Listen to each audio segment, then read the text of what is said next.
So I don't know if you've heard, but Paul Plotz is unable to make it. So Paul Plotz had a family emergency and had to leave, or he's about to leave. So I'm Andy Mammen. I'm going to be running this session instead. So I'm just sort of winging it. I got asked to do it this morning, and I don't have anything formally to present to you. It's really mostly going to be a question and answer session, but I would start out just by saying that, you know, patients who have myositis have complications because of their disease, and then there are also complications that arise because of the treatments for the disease. And so I think of complications from steroids, complications from immunosuppressive medications, and so on. So you probably all come with your own set of questions and concerns, and I'm happy to do my best as someone who's been taking care of a lot of myositis patients to try to answer your questions. The other thing I would say is that I have to leave at 3 o'clock. It's not going to go to 3:30 as it says on the, I think on the program. It's just going to be an hour long. Okay, then good. I'm perfect. So we have a microphone out there, and people should just feel free to ask questions. I'll do my best to get to you, but I'm pretty loud. Okay, I'll repeat the question. Calcinosis. Anything new or can help us with those that are suffering that as a side effect of... I'm sorry, what was? Calcinosis. Oh, yeah, so somebody my name is Andrew Mammen. So I'm a neurologist. I know, but... Some people know me because I spoke yesterday. So I'm a neurologist. I'm at the National Institutes of Health, or in the Muscle Disease Unit. Mammen. And then I'm also co-founder of the Johns Hopkins Myositis Center and still see patients there as well. So I apologize, I should have said that to begin with. Calcinosis you're asking about. Yes. So calcinosis is a problem that we see in patients with dermatomyositis. It's more of a problem in patients who have juvenile dermatomyositis than adult dermatomyositis, but it does occur for sure in patients with adult dermatomyositis. There's a particular autoantibody called anti-NXP2 or MJ, and patients who have that dermatomyositis autoantibody, which is probably about 25 to 30% of myositis patients, are at an increased risk for developing calcinosis. And one of the really frustrating things about calcinosis for us is that often we'll have a dermatomyositis patient. They'll have skin rash, muscle weakness, maybe other issues. We treat them. We can have everything else under control. And then, even years later, patients can start to develop calcinosis. And for those of you who don't really know what that means, it means that you get underneath your skin, and sometimes even in your muscle or other areas, you get deposition of calcium, and they form like these stones underneath the skin. They're very painful, very uncomfortable. They can erode through the skin and lead to infection. Some people just have 1 or 2 little bits of calcium here and there throughout their other body. We've seen other people who have virtually their whole abdomen encased in calcium. And it's one of the most difficult problems that we face in treating some of the dermatomyositis patients. And right now, I don't think we have anything that we know works to reverse calcinosis. We work pretty hard to try to stop it by treating it aggressively with the other types of immunosuppressive medications that we have. But sometimes the calcinosis just progresses despite things that we're doing. There's currently an ongoing trial of new agents for calcinosis at the National Institutes of Health. So Adam Schiffenbauer and Lisa Ryder are running that trial. And so that's sort of like my basic spiel about calcinosis. But Adam Schiffenbauer and Lisa Ryder at the NIH are just the world's experts, I would say, on calcinosis. And they've been studying it very carefully. Part of the challenge is knowing how to image people. So you image them, you can quantitate how much calcinosis there is, treat them, and see if it diminishes. So they've got the technology to do that up and running. I don't know if that... What imaging do they use? They use a variety of imaging. So I think, again, they would be the right people to ask. But my understanding is that having looked at ultrasound and PET scanning and MRI, I think they think CT is probably the best for following it over time. Actually, I was there with Dr. Schiffer. Yeah. And it was It was like a DEXA machine, but I was told it was And more. DEXA. It was more than a DEXA though. It Yeah. was a little more advanced than a normal DEXA. So I did have those. Yeah. So I'm not an expert on that. We usually will use plain X-rays or sometimes CT scan in our usual clinical practice, but they're very sophisticated in measuring calcinosis. I think we have another question over here. I have DM and the only medication I'm on is methotrexate. My rheumatologist doesn't say continue, or it says continue, but I'm wondering why. What is it? And he can't really explain what it does. So the question is about you have dermatomyositis, you're on methotrexate, your only medication, and why should you continue on that medication? So I can't answer easily individual sort of specific situation questions like that. What I can tell you is that in patients who have dermatomyositis and other autoimmune diseases, it's very typical for us to keep patients on an immunosuppressive medication like methotrexate, azathioprine, or Cellcept, even when the disease seems very well controlled to you.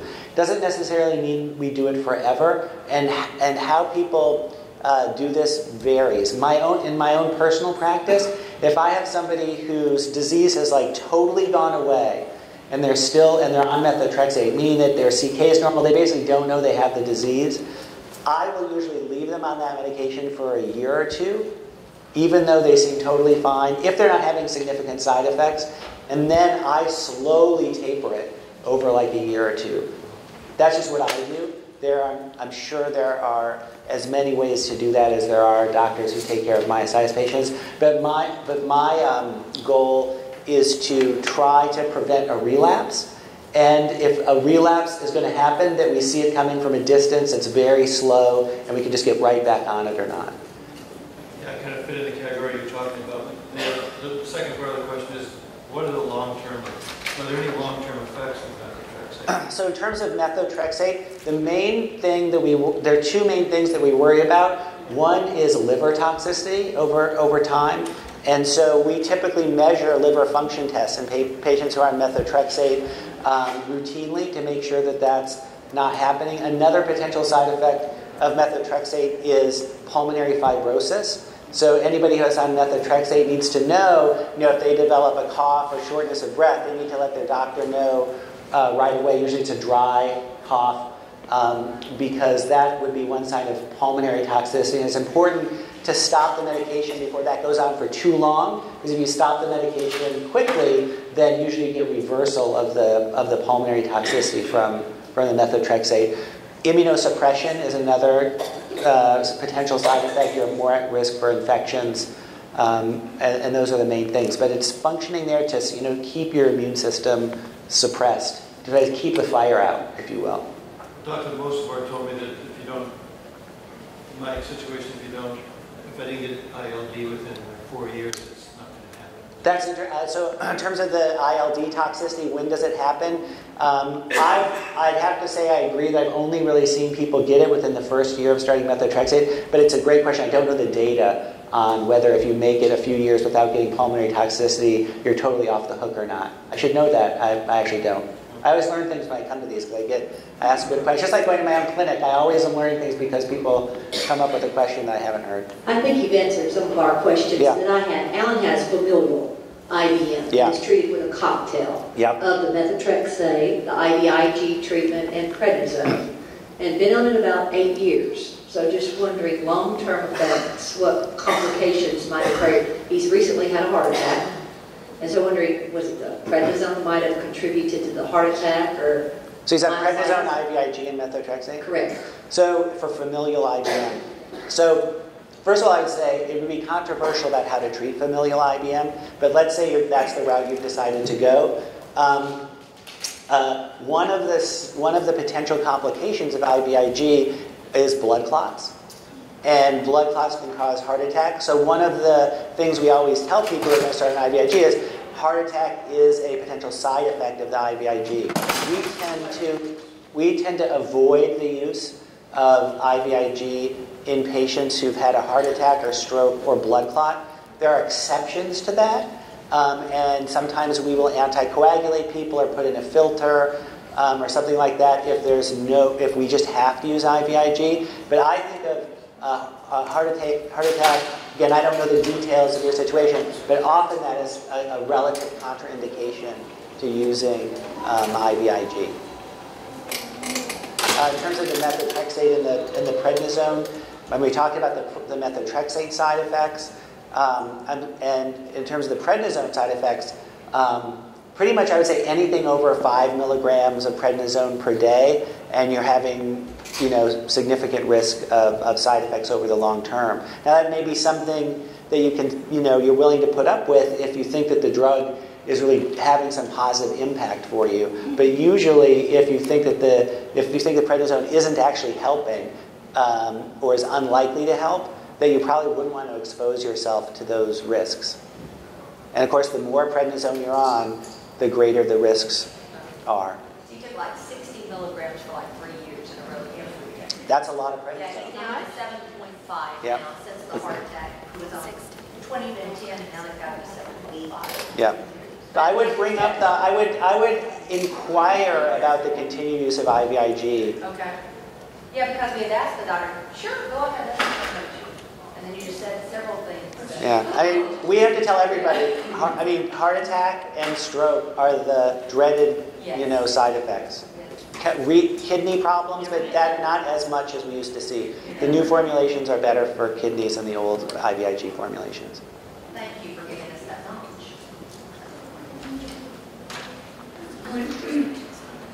Can you give us the best treatment prescriptions that you see right now, knowing the literature that you do know and the research that's going on? For let's just say PM. So, giving, I would say that is a very hard thing to do. I mean, part of the reason I need to have patients come and see me in the clinic as opposed to me just handing them a prescription is because that is such an individualized thing about what medications people should be on. And the IVIG brings this, sort of like an example of that. IVIG is something I might recommend to you who have never had a heart attack or stroke, but somebody who's had a heart attack or stroke before, I might be really reluctant to do it. Somebody who's had a liver problem before, I might be really reluctant to give methotrexate to. I might choose something different. So it's and if you have diabetes, then I'm less likely to want to give you prednisone or keep you on high doses for a long time. So it's not really, I would say, it's not really possible for me to give a one-size-fits-all. Not a gold standard. There's not a gold standard. I mean, I can tell you that almost everyone will use steroids as the first-line thing. And the reason is because it works quickly, and most people respond to some extent to high-dose steroids. But it's a double-edged sword because it's the worst of the medications over the long term, probably, to be on. I got another question. Yep. Cell has terrible side effects. And I read all about it. Yep. It's scared me a little bit. Jesus out of me. But what is, in your perspective, is the patient at risk of getting diseases like tetanus or hepatitis B? Should you have vaccinations before you get, for some of those, hepatitis? So the question was, so there's a couple of questions in there, I think. One is about CellCept and the potential side effects of CellCept, and I think the real issue is you read a list of potential side effects and being scared to then take the medication. I bet if you read the side effects of taking aspirin, you'd be scared to take that as well. So it's often weighing the risks and benefits, and I think that's where doctors can sort of be helpful, because I'd be scared to take any of these medications if I just read the label. That being said, I'm not trying to diminish the fact that there are potential side effects. And the other thing I would say is the length of that list does not correspond to the chance that you're going to get one of them. And the other thing is, CellCept, as just one example, may be the world's worst drug for you. You might have a gazillion side effects from CellCept and not being able to tolerate it, but it may be a miracle drug for somebody else that totally gets rid of their disease and they have no side effects from it. So often often it is trial and error. Like if you come to me and I'm not going to know what's going to be better for you, azathioprine or Celsep. I guess there's a scientific thing that's in my head, and that is Celsep brings your immune system down. So that's the idea. Yep. To get the immune system, get the antibodies gone. Okay. Yep. Well, then your body needs hepatitis B. Yep. And is therefore more likely to have hepatitis B. So should you have a vaccination for hepatitis B before you get into Celsep? So in general, so the question is about sort of your risk of infection on these immunosuppressive drugs and vaccinations when you're going to go onto these immunosuppressive drugs. Should you get your vaccinations first? The answer to the first question is yes. All of these are suppressing your immune system and making you more susceptible to infection and potentially making an infection worse than it might otherwise be. So we like for everybody to get their immunizations. Sometimes you can't wait. I can't wait, however long it's going to be for you to get the whole series of hepatitis shots. That doesn't mean you shouldn't be vaccinated. If you're on immunosuppressive drugs, I'm sure most of you already know you should not get live virus vaccines. And we're pretty strict about making sure people get the pneumonia vaccine, the flu vaccine, other meningitis we haven't done so, we don't insist on so much. And then one that comes up in particular for Celsep is shingles vaccine. Now there's a shingles vaccine that's not a live virus, and so that's something that we're recommending to people. There's some data on this, but in my experience, a lot of people on Celsep get shingles. And so we're encouraging people to get the new vaccine, although there aren't official recommendations out there about it for people who are immunosuppressed. Back in the back there. Okay, are you saying that if you have like DM and you're on Celsep for a while and now you're off, it's okay to get the shingles shot? So what I'm saying about the shingles vaccine is that there's the shingles vaccine that's been around for a while, which is a live virus vaccine. That one is to be avoided if you're immunosuppressed. And there's a new one that just recently came out. I want to call it Shingles. Thank you. That one is not a live virus. And we think, although there's not official recommendations out about this, we're pretty sure that should be okay and encouraged for use in people who are on immunosuppression. Oh, Yep. So you had the old shingles Yeah. virus. Should you get also the new shingles virus? You mean if you had the old vaccine? Yes. I don't. That's a great question. Again, one that I don't. Someone else knows the answer? The answer is yes. Thank you. So, yeah. You recovered a lot bigger picture. Yep. A lot, the scenes wise is much better than the old. We just asked the doctor that last week. Good. So I'm not an expert on it yet, but I know that it's something. Yeah, it's 2 shots. That's right. It's 2 shots. Yep. So if you've never had the chicken pox, Yep. should you get the new vaccine? Yes. Yeah. To prevent getting shingles. So chicken pox is the same virus as shingles, and so you're even more prone to if you've never been infected as a kid. If you still should get so again, there are no recommendations out this for people who are under 50 who are immunosuppressed because they're on a medication. But people who are over 50 should probably get that shot. It's murky if you're under 50, I would say. But again, I'm not an expert. This is an area that I'm just learning about myself, and I think we'll know more in it. There'll be official recommendations in like a year. Oh, I'm sorry. Hi. From about May of last year through December of last year, my wife, she lost about 80 pounds of weight with dermatomyositis. She started off around 200 pounds. And at the time she did her colectomy, all that passed, everything looked good. And why did she have the colectomy? Did you say she had a colectomy? Oh, I'm sorry, I'm jumping ahead actually. Yeah. She had a colonoscopy, and that passed.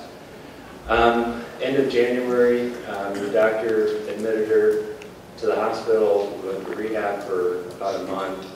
She had dysphagia, I guess, and then a peg inserted. We fed her for about 3 weeks, and she developed sepsis, had an emergency colectomy in April of 2013. Continued to lose weight, strength, and ended up passing away. I'm sorry. Last Saturday. I'm sorry. And I guess my question is, I'm always going to second guess what we could have done differently. Her regimen was really IVIG, prednisone, and then they hit her with quite a few steroid-sparing medications there this year. But I guess, have you ever seen the disease progress that rapidly, I guess, and all the complications, I guess, and is that something that others should be concerned about, I guess, the degree of the disease progressing that rapidly? So it definitely does happen that people can have severe, rapidly progressive dermatomyositis with various complications, both of the disease and the treatments, and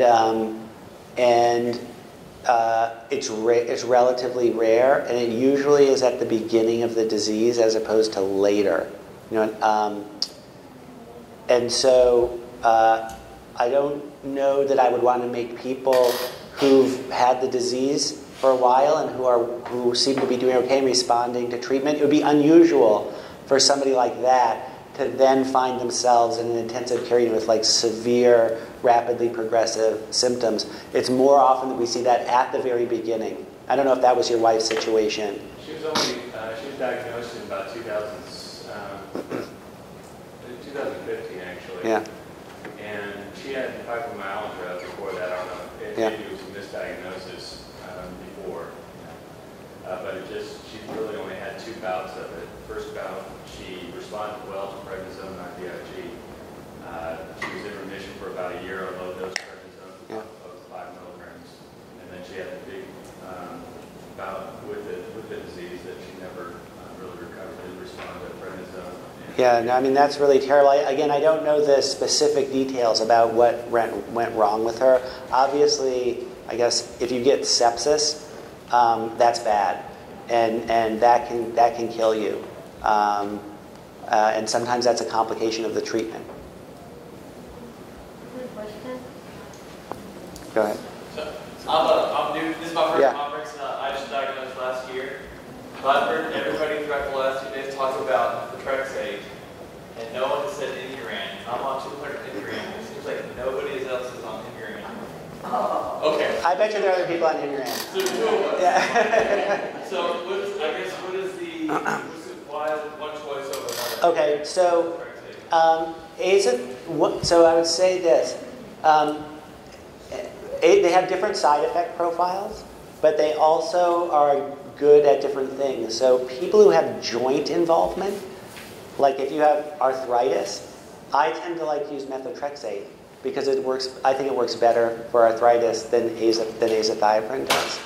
On the other hand, if you have lung disease to start out with, some people don't want to use methotrexate because it can cause pulmonary toxicity. And sometimes you can't tell, is the patient having a side effect of the azathioprine or is there interstitial lung disease flaring? So that can be an issue. Whereas with azathioprine, there's no problem with causing lung toxicity. So it would be very common. Many physicians will start patients who have interstitial lung disease on azathioprine for that reason. And there are other reasons you could think of for choosing one over another. Methotrexate is more liver toxic. You can't drink alcohol if you're on methotrexate.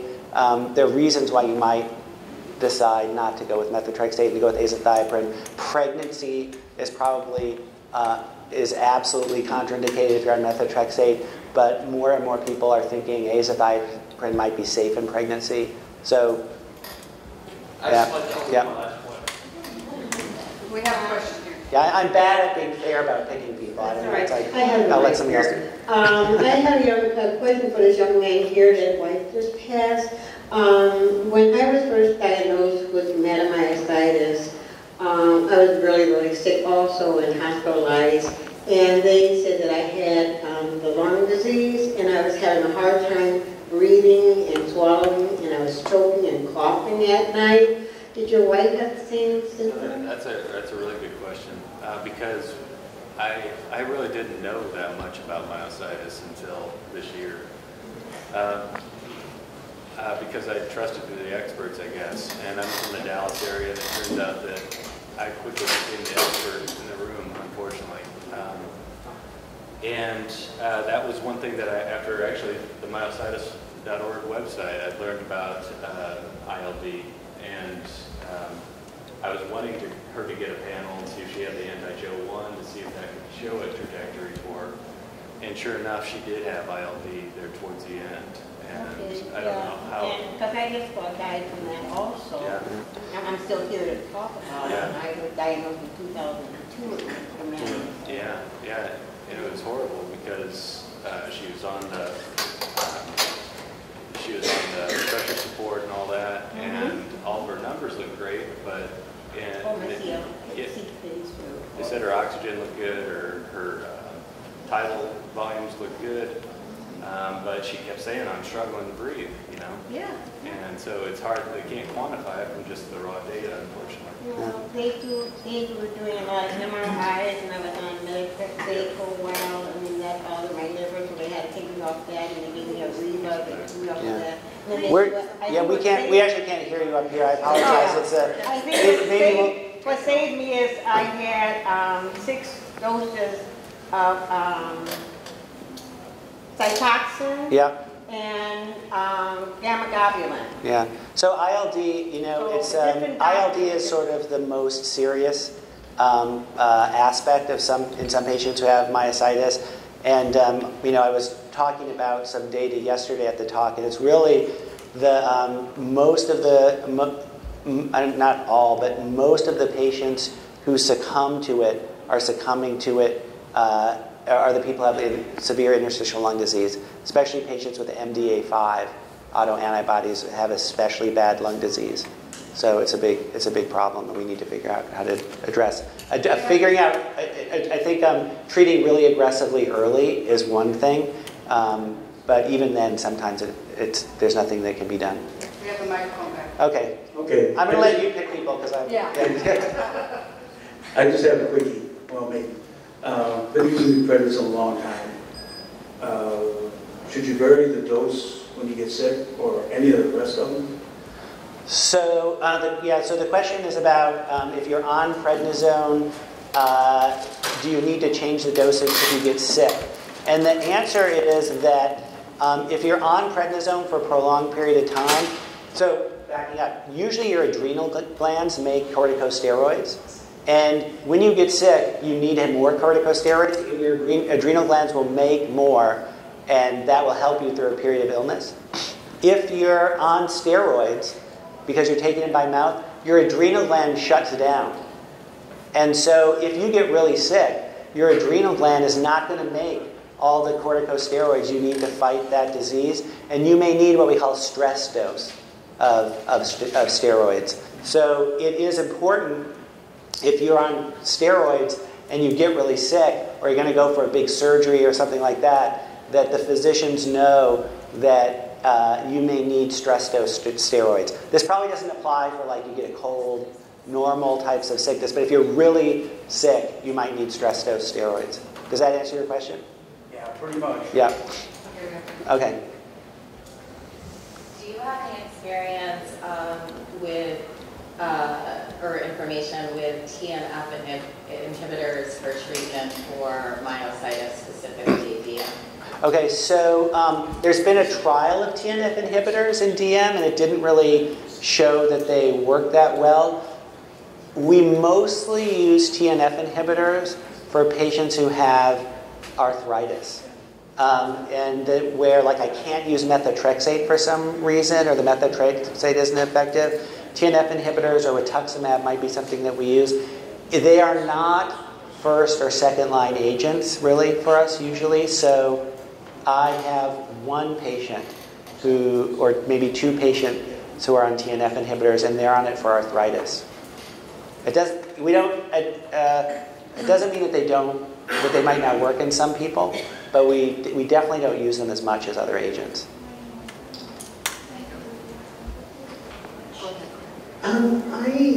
My rheumatologist stressed the risk increased risk of cancer with the DNA diagnosis last October. So she had me go through the mammograms, all the screening. I haven't repeated my colonoscopy, and she insisted I do that. But I couldn't get my family doctor to spend the time with my insurance to get paid for it. And he told me the reason for the increased risk of cancer was because I'm on the suppressant, the methotrexate. Is that the reason they put you at higher risk, or is it the disease itself? No. So both things are kind of true. So dermatomyositis in particular has there's an increased risk of cancer. And we think, although we don't have definitive proof of this, that the cancer is causing the dermatomyositis. And the reason we think that is, what we think is happening is that usually your immune system is there not to just fight off viruses and bacteria, but your immune system also recognizes tumor cells and gets rid of them all the time. So we're constantly, you always have a cell that has a little tumor, but your immune system is able to get rid of it. We think that tumors become clinically apparent when your immune system can no longer deal with that. But you've got an immune reaction against the tumor. And what we think that happens is in some patients, the immune system, the anti-tumor immune response gets redirected against muscle, lung, something like that. And that's what causes the dermatomyositis. And in some patients, the immune system gets rid of the tumor and just leaves you with dermatomyositis. And in other patients, the immune system didn't get rid of the tumor, and you're left with both the tumor and the dermatomyositis. The risk is highest for a cancer within 2 to 3 years of the diagnosis of dermatomyositis. So we think after 3 years, and there's some unpublished data I'm aware of that suggests it's shorter, maybe even 2 years. If you make it 2 or 3 years with dermatomyositis and you don't have a cancer diagnosed, you're at the same risk as everybody else. You still need regular cancer screening. But in that early time period, dermatomyositis patients are you're more likely to be able to find a cancer. But all my dermatomyositis patients are not equal. It's the patients who have the TIP1 gamma autoantibodies that have the really high risk of having malignancy. So if patients who have TIP1 gamma, we look really hard for cancer, regardless of their age, regardless of how well the people are responding to treatment, and so forth. It's true, though, that azathioprine, for example, does lead to increased risk of like lymphoma and things like that, but we don't usually do, other than routine blood work, we don't usually do like CT scans and extra colonoscopies and things like that, just because people are on those medications. Does that make sense? Okay. I can really relate, excuse me, to the lady over there that said she was afraid when she started reading the information on the medications. I was originally treated for my PM with the usual prednisone and methotrexate and IVIG. And we added Imuran at some point. And then I started getting the ILD. And so my pulmonologist convinced my rheumatologist to stop the methotrexate because it might be causing the damage. So what we did is we tripled the Imuran, at which point it cut off my, is it B cells? Yeah, well, like lymphocytes. Yeah, and so I had a massive outbreak of skin cancer with like 33 skin cancer squamous cells within a year. And so my dermatologist took me off of the Imuran and put me on CellCept. Yeah. And so now, did I just hear you say that with CellCept you have an increased risk of shingles? Yeah. So I've been avoiding that shingles vaccine because it was the live one. But now that you're saying there's the dead one, I guess I should run out and get it. Unless there's something I don't know about related to your cancer. I always kind of, if people with cancer, I always involve the oncologist in this because there's often some dimension. But I don't see why not. No, it's just skin cancer. It has never been anything else. Yeah. And never even gone to melanoma. Yeah. But squamous can be pretty bad. Yeah. I had a question way over there. I'll get you.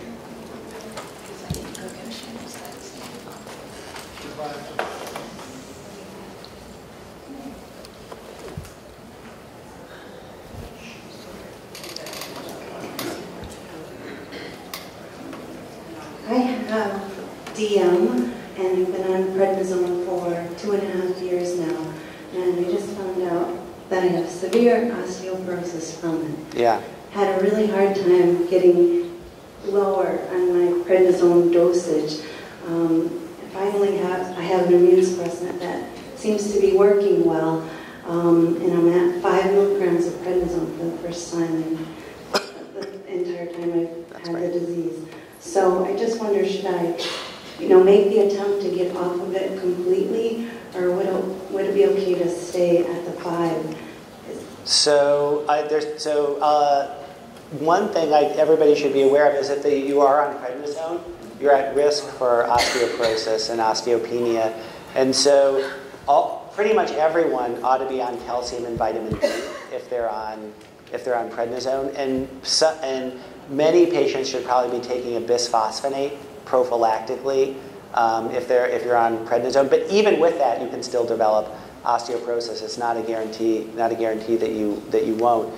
And it would be a reason to try to taper the prednisone as much as possible, but it's the as much as possible part that is key. So I can't answer that for you because I just don't know about your disease activity and so forth. But boy, if your disease was like stone cold, under good control, I would try to taper the prednisone. No matter what, I always want people on no prednisone. I can't always accomplish that, but it's always my goal for a variety of reasons to get them on 0. But that doesn't mean you should do that. That's a discussion to have with your doctor. It depends on your disease activity. What did you say besides calcium and vitamin? A bisphosphonate, it's a class of medications that helps prevent osteoporosis. But they have some potential side effects too, so it becomes a complex decision sometimes about whether to start one on that. You might not start a young woman on a bisphosphonate. So it's highly individualized. I have anti-synthetase syndrome. I'm on Plaquenil, Celsat, and I take also Rituximab.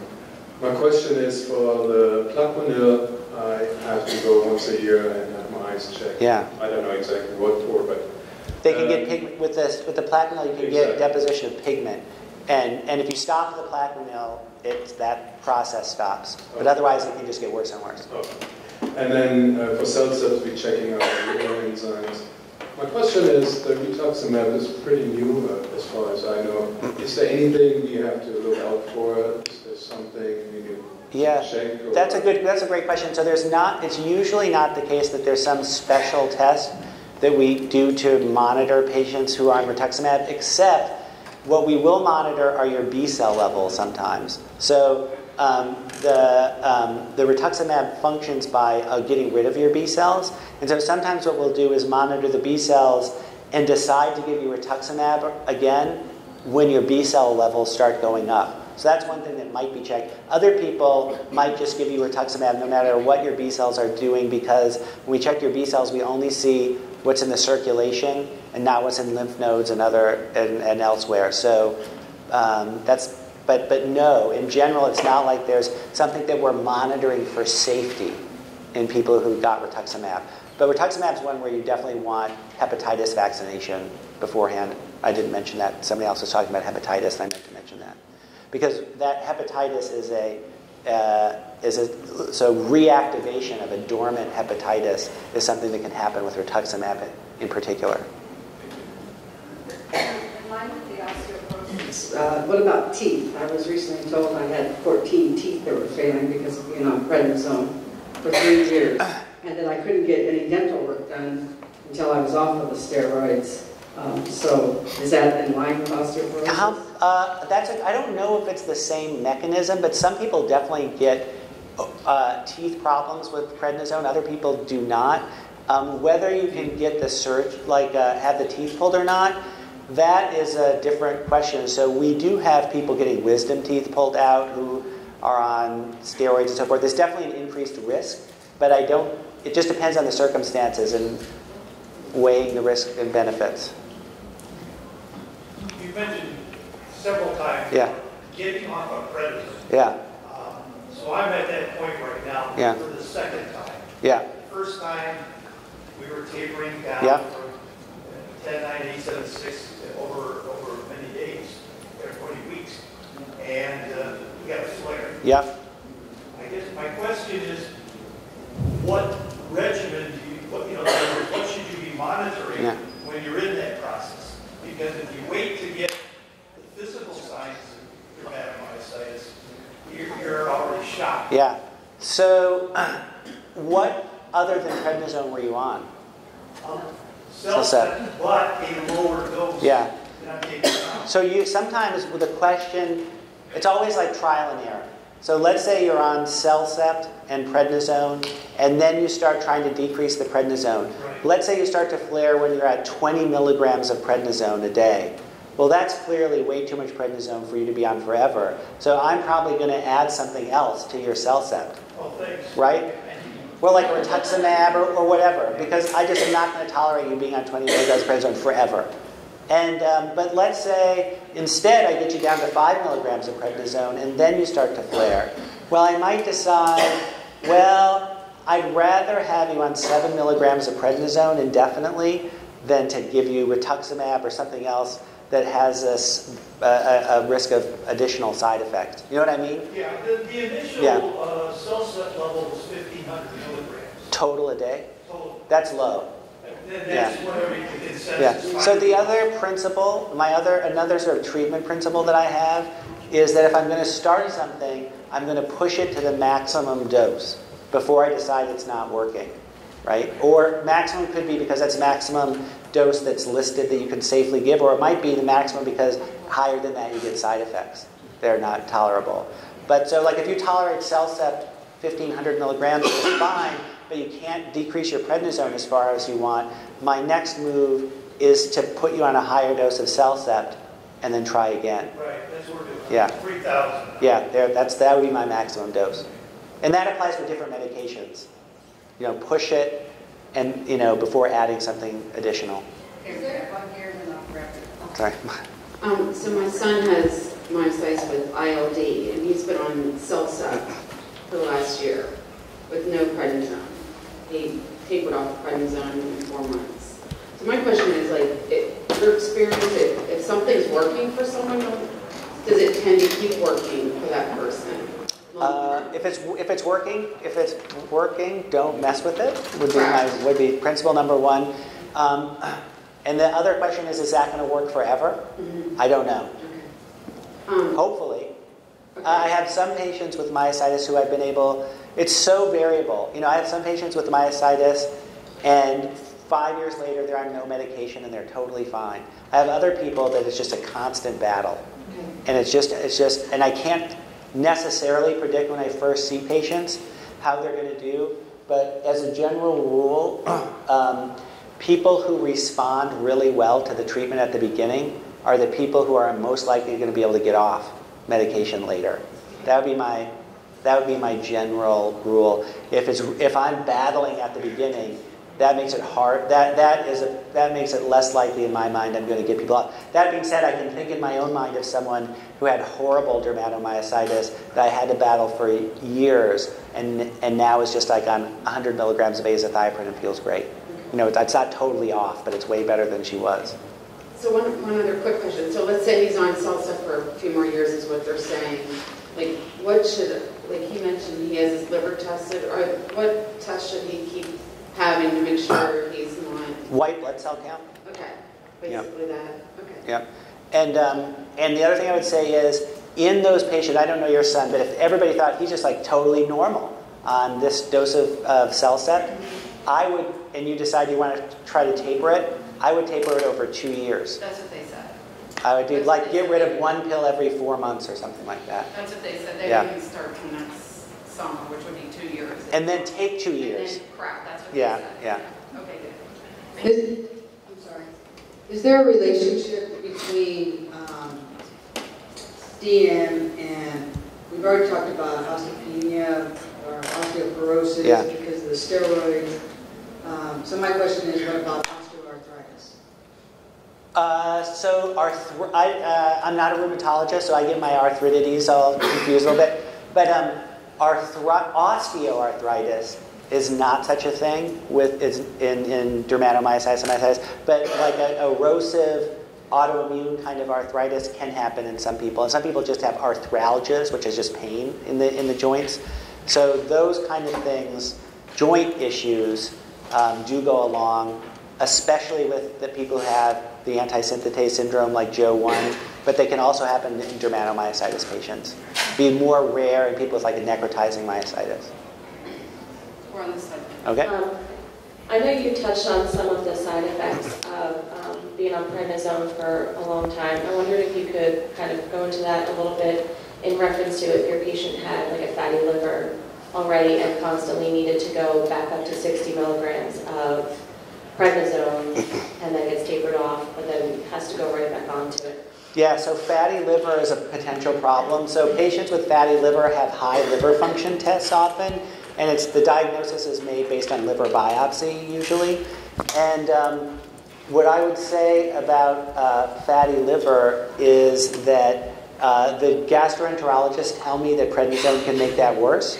And so we definitely try to minimize the use of prednisone in patients who have fatty liver, and often we'll go to agents that we wouldn't otherwise normally go to right away in patients with fatty liver. So I have a patient right now who I'm treating with IVIG and Rituximab because they have fatty liver, and I don't want to put them on higher doses of steroids. So it is, again, it's one of those things you have to take in mind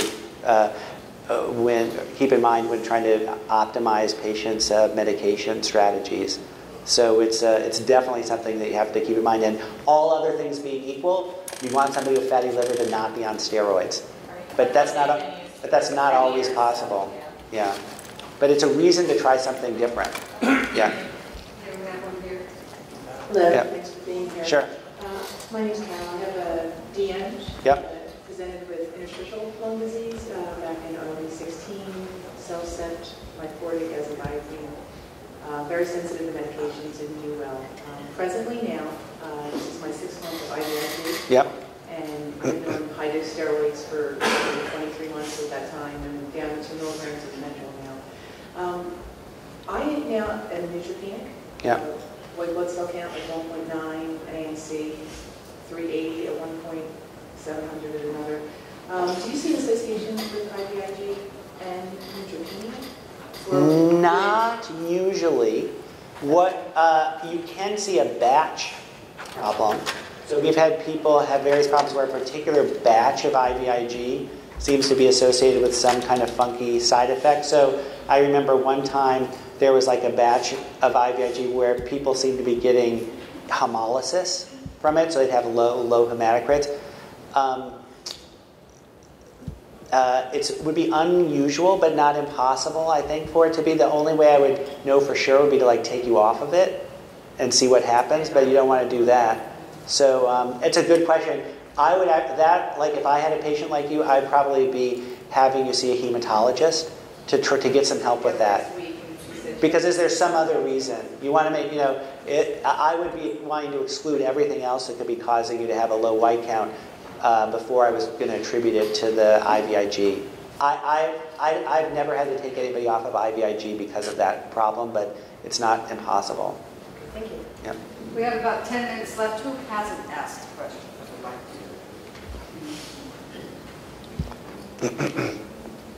Being part of John Hopkins, I'm sure you guys got a lot of research on the different forms of myositis. And I know one of the biggest issues in the medical field is trying to figure out what even initiates that. I've been hearing things about statins and viruses could start it. Yep. Could there be any updates on that? So the only thing I can tell you is there are only 2 things that we think are really potentially strongly causative. One is cancer, and one is that about 10% of people probably have a form of myositis that can be triggered by statins. It's the necrotizing myositis with anti-HMGCR antibodies. That's the only type that we know there's some real link to some exposure that people have had. We're constantly looking for things that might be triggering it, but we don't know. But we don't have anything solid. We have lots of, tantalizing observations about various things, but nothing really can statistically show does it, except for those two things. Cancer seems to be really associated with it, and then statins. But I would say about statins, unless you have the anti-HMGCR necrotizing myositis, in everybody else we think statins are probably safe. So the statins come up a lot, but we don't think that other people with other types of myositis are at particularly increased risk of side effects from the statins. And in fact, you may need them more because cholesterol can go up with steroids and things like this. So finding out what antibiotics you have could be important? Yeah. Yeah.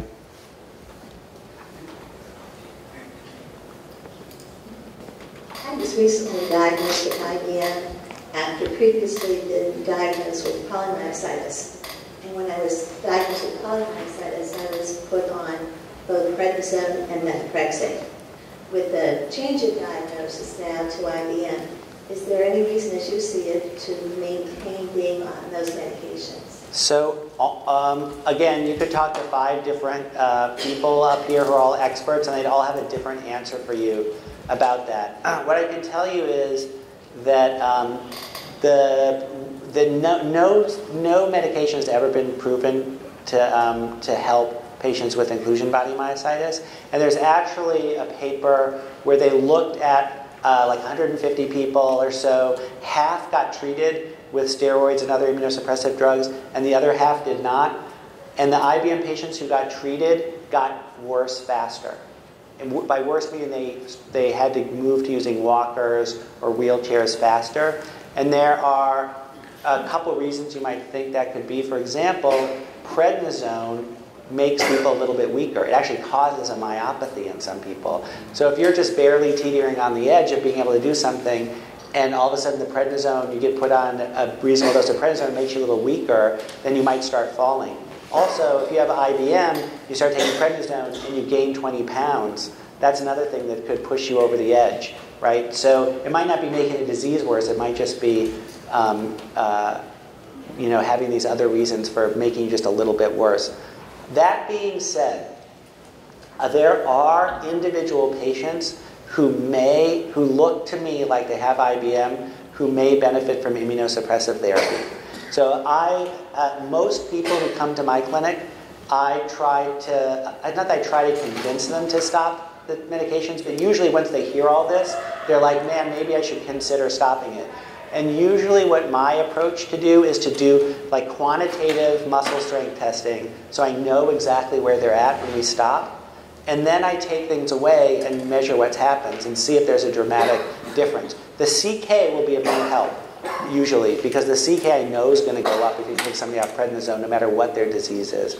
And usually I can get people off of their immunosuppressive medications, and none of us feel like their IBM is any worse for the wearer for doing that. Some people, however, even though I can't demonstrate that they're worse, they feel worse, and I'm like, okay, well, if you need to be on 5 milligrams of prednisone or 10, then I'll support you in that. I'm not sure if I believe it, but you're the one who has the disease. I have seen people who came, one person really sticks in my mind, who came to my clinic, I examined them, I'm like, you've got IBM, there's no doubt about it, you look exactly like the classic textbook IBM, let's take you off of your immunosuppressive medications. And he went, and he had like the classic distal weakness and everything, took him off, his CK went from like 700 to 6,000, and he developed proximal muscle weakness, and he fell and he broke his leg. And it was, and he looked then like he had both, and it happened very quickly. It looked like he had both polymyositis and inclusion body myositis, so he had the proximal muscle weakness and the distal weakness. So then I put him back on the stuff that he came on in the first place, and all of his CK went back down to 700, and he still had all the distal IBM-like weakness, but the proximal muscle weakness went away. So my theory with him is that he has both, right? That he has some aspect of polymyositis, but he also has some inclusion body myositis. And when I took away his immunosuppressive medication, the polymyositis kind of came out. That's exceptionally rare, but that's why when I do it in like in a really supervised way, and I'm open to the idea that I'm wrong. coming off of it. Yeah. Yes, I was diagnosed with DM back in 2010 and had a major battle with the steroids. Yeah. And was way up. I'm finally down to 5 milligrams, or 7 milligrams now, which has just happened for the last 2 years. But now I have got all side effects of the steroids. Yeah. Every one of them. But the biggest one I'm dealing with right now is the osteoporosis. Yeah. And I've got it so bad on my shoulder that I've got to get it replaced. Yeah. Both my shoulder, both my knee, and my hips. My question, and the doctor wants to do stem cell therapy instead of the shoulder replacement. When I talked to, I had seen Dr. Charos every time back, and she had said, we haven't had good studies with the stem cells therapy for DM. And I'm wondering, does that mean like the same kind of stem cell therapy that they put in your shoulder, or does it mean for somebody that's taking it for the DM? Yeah, so that's a great question. I don't think I have the answer for you.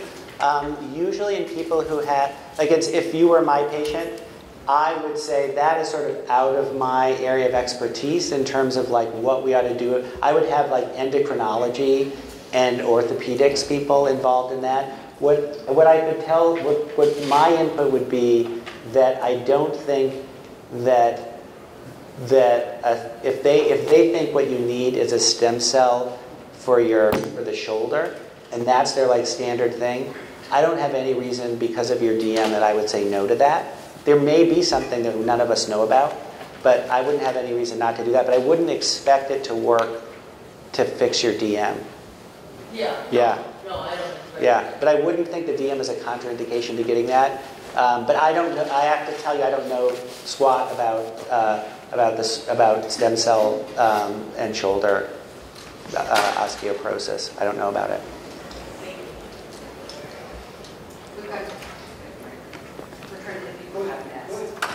So, is there a general rule about being on taking antibiotics and if you're on an immunosuppressant? So I had another doctor prescribe an antibiotic to me. He said, check with your rheumatologist. She took me off my Celsep for a little while, and I flared. So usually I wouldn't want people to come off their immunosuppressive medications to take an antibiotic. Usually not. I mean, there are circumstances where people this is a murky area where it's often a negotiation between the person managing the myositis and, say, a surgeon or something like that. You'd ideally want somebody to be off of all immunosuppression and prednisone if they're going to have a surgery because you're at more risk of infection, wound healing is poor, all this kind of stuff. But sometimes you need the surgery anyway and you can't come off the medications. I have one patient who had anti-SRP, necrotizing myositis. She needed a surgery for some kind of GI surgery, and nobody told me about it. They just took her off her medication, did the surgery. She was off it for a few weeks. I was never able to get her disease back under control. I mean, she flared, and I just did everything. So I'm really twitchy about people coming off of their immunosuppression, especially if they have severe disease. So again, it's all individualized. If you have mild something and you're on a little bit of prednisone, I might let you come off. But if you've got severe autoimmune disease, I might insist on you staying on some immunosuppression. It might be mild and suddenly becomes severe. Then yeah. And that happened to me. Yeah. So I had surgery, my rheumatologist, they said, okay, because surgeon says, hey, we need you to be off prednisone, we need you to be off medication. I got with the rheumatologist said, okay, for that time period, and then to start, a week after my surgery. Started a week after my surgery, and literally a month later, I was worse than I was first Yeah. time it flared up. And it took me 2 years to get to where I am today. Yeah. This is going to be our last question. I have DM and I have ILD too. Yeah. We talk a lot about the steroids. Yeah. Is there like a safe zone? Because I've been on it since 2016. Is there like a safe dosage? Can you get down to a point where she can just not be on them at all? So what I would say about the steroids is the less you, that always you should go with the smallest effective dose. Okay, go ahead. That's the general rule. I think that's the general rule. Sometimes the smallest effective dose is 0. Sometimes the smallest effective dose for you at a particular time might be 40. But 40 forever is not that is to be avoided. That being said, I do have some severe myositis patients who, and I hate to admit it, have been on 40 for years because I can't figure out another way to get keep their disease under control. You should try to be at 0. You should try to be at the smallest dose that's effective to control your disease. You don't want to say my goal is to be at 0, and then you go to 0 and your disease goes way out of control. But it's a matter of balance. And it also depends on whether you're having side effects. So I might have had somebody on 20 milligrams of prednisone for 2 months, and they get diabetes and hypertension and osteoporosis and all this stuff. And another person might be on it for 2 years with no problem. So part of it depends on how you are reacting to it. But always the lowest possible dose. But you can't have a fixed number. I don't have a fixed number in my mind. It's just I'm always like, okay, can we reduce it? But sometimes the answer is no. Sometimes you can't. And ILD is one of those things you don't want to mess with also, because muscle regenerates. So if you have, I have people who've been totally paralyzed in a bed because of their muscle weakness, but they can regenerate their muscle and then they're walking later. So you have some room to make mistakes with treating people's muscle disease and skin disease. With people's lungs, they don't regenerate as well. Like you damage the lungs and there's scarring there. It doesn't always come back as well as the muscle does. So I'm much more. I work with the pulmonologists, for that. But I'm much less tolerant of disease flaring when it's the lungs.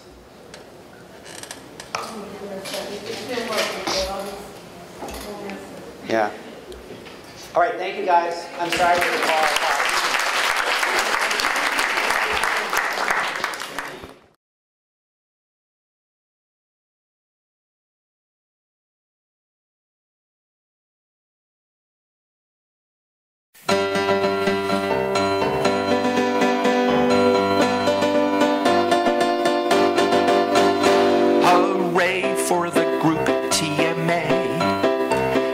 Myositis Association, helping patients become peers now for the past 25 years.